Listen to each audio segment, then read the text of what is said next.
सभी साथियों का नमस्कार। राजस्थान एकेडमी में इस डिजिटल प्लेटफॉर्म पर सभी साथियों का हार्दिक स्वागत है। आज अपन बात करेंगे राजस्थान जीके के टॉप 30 क्वेश्चन जो राजस्थान की विभिन्न प्रतियोगी परीक्षाओं में पूछे गए हैं या फिर भविष्य में आने वाली परीक्षाओं में पूछने की संभावना है। तो चलिए दोस्तों, बिना टाइम गवाए अपनी क्लास को शुरू करते हैं। बीच बीच में बातें करते रहेंगे। तो चलिए, आज का जो पहला क्वेश्चन है, मक्का के लिए कौन सी मृदा सर्वाधिक उपयुक्त होती है? तो मक्के के उत्पादन के लिए सबसे अच्छी मिट्टी है जो दोमट मिट्टी मानी जाती है। कौन सी मिट्टी भाई? दोमट मिट्टी। अगला क्वेश्चन है कि बाजरे का उत्पादन किस प्रकार की मृदा में अधिक किया जाता है? तो बाजरे का उत्पादन अपने बलुई मिट्टी में सर्वाधिक किया जाता है। जो पर बलुई मिट्टी होगी वहाँ पर सर्वाधिक बाजरे की खेती होती है। और राजस्थान में बाजरा बात करें तो सर्वाधिक अलवर जिले में पाया जाता है। और बाजरा अनुसंधान केंद्र बाड़मेर में स्थित है। कौन सा भाई? बाजरा अनुसंधान केंद्र बाड़मेर में स्थित है। तो बाड़मेर में प्रमुख तेल के कुएं रागेश्वरी, कामेश्वरी, भाग्यम, ऐश्वर्या, ये आपको याद रखना है। और लिग्नाइट के प्रमुख खान कापूरडी बाड़मेर में, शिवाना का दुर्ग बाड़मेर में, और सुया धाम प्रमुख मेला भी वो बाड़मेर में स्थित है। और नागड़ा गांव बाड़मेर में भी नागणा माता का मंदिर स्थित है। नागनाची माता जिसको हम बोलते हैं। ये चीज़ अपनों को बाड़मेर के रूप में याद रखनी है। और बाड़मेर के साथ अंतर्राष्ट्रीय सीमा की लंबाई कितनी है? 228 किलोमीटर लगती है। याद रखना आपको ये चीज़, ठीक है।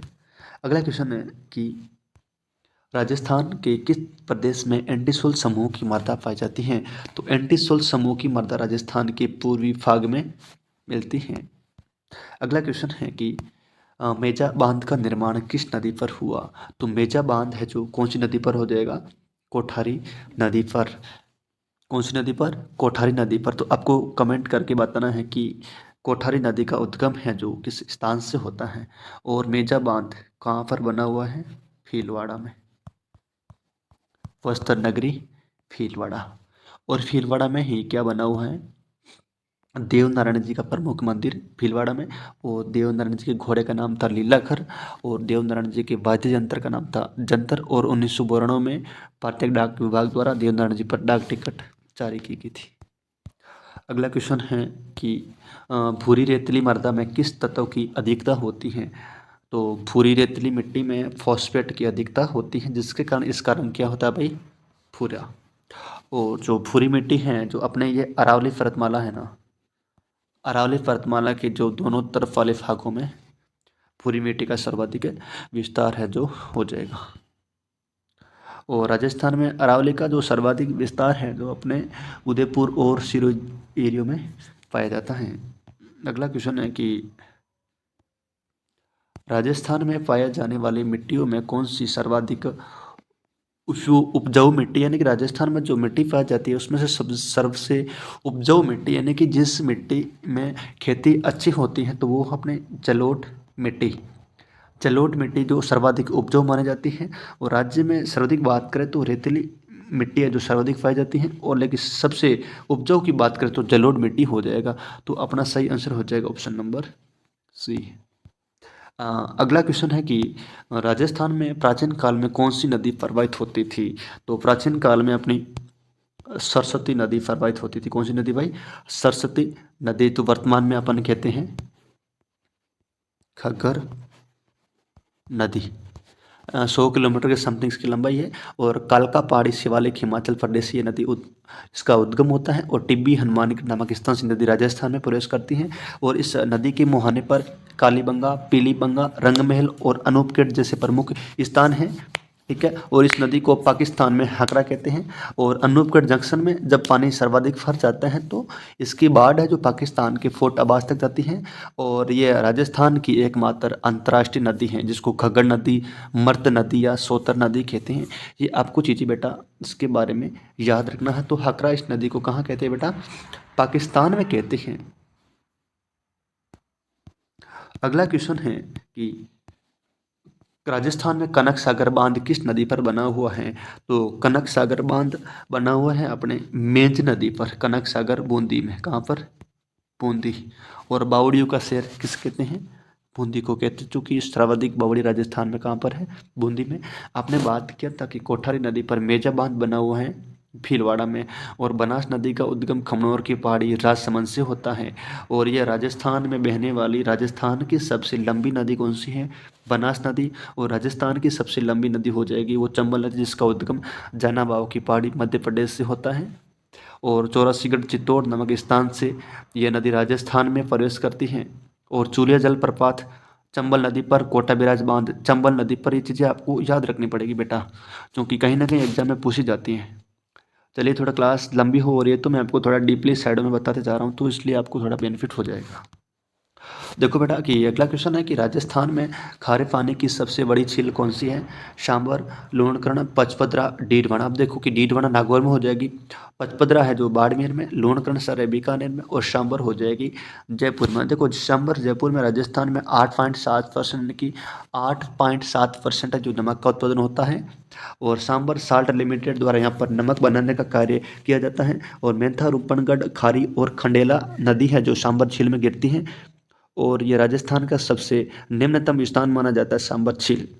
ठीक है, आपको इतना याद रखना है। लूणकरण कहाँ पर है, बीकानेर में, और लूणकरण को राजस्थान का राजकोट कहते हैं, आपको ये चीज़ें याद रखनी। पचपदरा बाड़मेर में आपको याद रखना है, और डीडवाना नागौर में, ये चीज़ें आपको याद रखनी है सारी बेटा। कौन से है, खारे पानी की झीलें मानी जाती है। जो अपना अगला क्वेश्चन है कि राजस्थान में चूलिया जलप्रपात किस नदी पर है, तो चूलिया जलप्रपात हो जाएगा अपने चंबल नदी पर। चंबल नदी का उद्गम जानाबाव की पहाड़ी मध्य प्रदेश से होता है। चित्तौड़गढ़ की चौरासीगढ़ नामक स्थान से नदी राजस्थान में प्रवेश करती है, और माही नदी का उद्गम मेहंद झील मध्य प्रदेश से होता है। ठीक है, और लूणी नदी का उद्गम है जो अजमेर के नाग पहाड़ी से होता है, और सोम नदी का उद्गम बिछामेड़ा की पहाड़ी से होता है। अगला क्वेश्चन है कि राजस्थान की वह झील जो मीठे पानी की नहीं है, पचपदरा, फायसागर, जयसमंद और शिलेश्वर। ये चीज़ें आपको याद रखनी कि इसमें से कौन सी झील है जो मीठी नहीं है। देखो भाई, पचपदरा बाड़मेर में हो जाएगी, यह तो फिक्स खारे पानी की है। फायसागर अजमेर में, जयसमंद ये है अपने उदयपुर में मीठे पानी की है, और शिलेश्वर अलवर में। तो इसका अपना सही आंसर हो जाएगा कि जयसमंद झील उदयपुर में मेवाड़ की महाराणा जयसिंह द्वारा निर्मित है। ठीक है, तो ये अपना सही आंसर हो जाएगा ऑप्शन नंबर बी। अगला क्वेश्चन है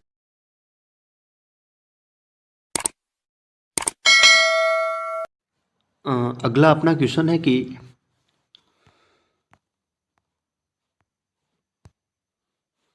नक्की झील राजस्थान के किस जिले में स्थित है, तो नक्की झील हो जाएगी अपने सिरोही में। देखो आज क्लास थोड़ी लंबी हो गई, उसके लिए मैं थोड़ी क्षमा चाहता हूँ आपसे। अगला क्वेश्चन है कि राजस्थान में सर्वाधिक नदी किस संभाग में है, तो राजस्थान में सर्वाधिक नदियों वाला संभाग है जो अपना हो जाएगा कोटा संभाग, और बीकानेर संभाग सबसे कम नदियों वाला संभाग हो जाएगा। अगला क्वेश्चन है कि सूकड़ी नदी के बहाव वाला जिला नहीं है, कि सूकड़ी नदी किस किस जिलों में नहीं बहती है, तो जोधपुर, बाड़मेर, सिरोही और जालौर। इसका आंसर है जो आपको कमेंट करके बताना है। जैसे मैं क्लास पूरी हो या फिर क्लास को बीच में रोक के नीचे कमेंट करके बता देना कि सर सूकड़ी नदी इन इन जिलों में बहती है। और एक बात बता दूं कि सूकड़ी नदी के किनारे जालौर का दुर्ग स्थित है, यह आपको याद रखना है। और जालौर का साका 1311 में हुआ था।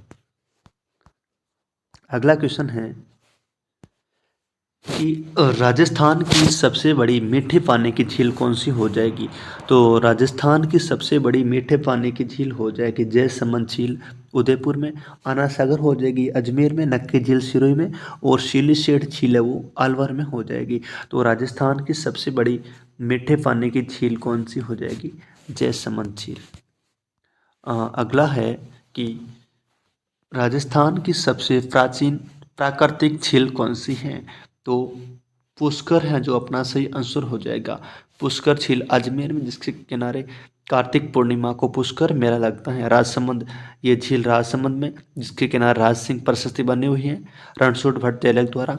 पिछोला झील उदयपुर में और जयसमंद झील उदयपुर में, जो राजस्थान की सबसे मीठे पानी की झील मानी जाती है।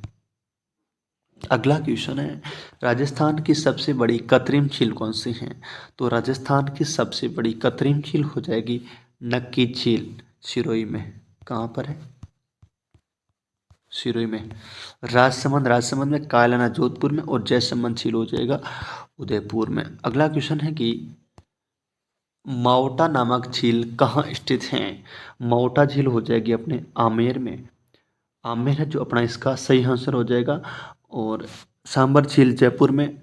अलवर की बात करें तो सिलीसेट झील, और बंद बरेटा की बात करें तो भरतपुर में। उदयपुर में देखो जयसमंद, उदय सागर, पिछोला, फतेह सागर, स्वरूप सागर और रूप सागर नामक ये प्रमुख झीलें कहाँ पर हो जाएगी?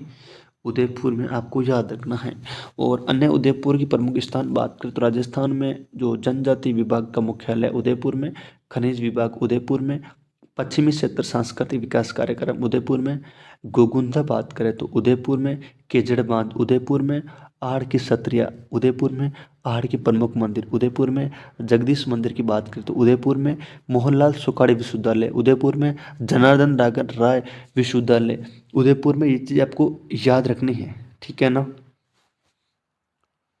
और बालाथल सभ्यता की बात करें तो वो भी हो जाएगी अपने उदयपुर में।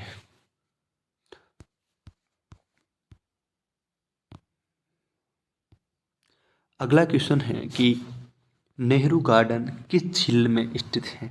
आना सागर, राजसमंद, फतेह सागर और पिछोला।